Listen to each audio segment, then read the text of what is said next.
Good morning po. Update lang po sa gagawin kong motor na ito. Bali ito po ang problema talaga alasang kuryente.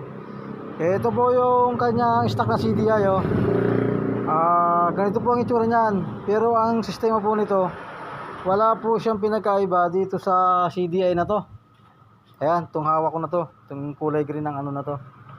Wala po pinagkaiba yan. Parehas po yan na battery drive na CDI. Isa lang po ang kanilang principle pagdating sa performance sa ating mga motor. So ito po, busted na. Ito po ipapalit natin, bagong ganito. Napa-under ko na po yan. Okay na po yan. Bali ayusin ko na lang po itong kanyang mga wirings para pagka po sinalpak yung bago, under na lang. Ito po, ma-under na po yan oh. Okay po, ano po natin, pakita ko po sa inyo. Wala po kasi akong tagahawak, kaya mahirap. Wait lang po. Pagka po ganito ang motor ninyo, Rusi na mga scooter, tapos ang CDI po katulad na ito, pwede po i-convert sa ganito. Isa lang po yan, paras lang po yan. Pwede po nating gawin ng paraan yan para magamit ulit yung inyong mga motor. Susi po natin. Then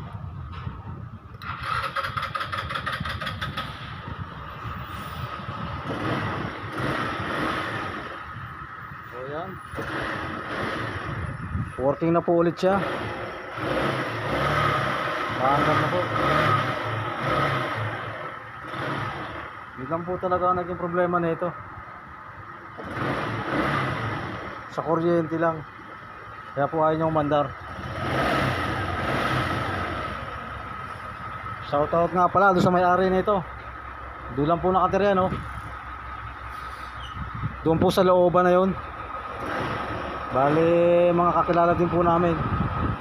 Salamat boss sa kung pinagkatiwala ang motor mo.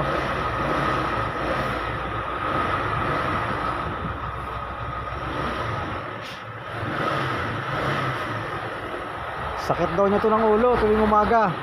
Mahirap pa andarin. So yan lang po ang napakabilis na remedyo dyan. Ganyan lang po ang gagawin natin. Conversion na lang po sa CDI na paras lang din naman ng magiging performance sa motor natin. Pwede po yan. Maraming salamat po sa panonood. Thank you po.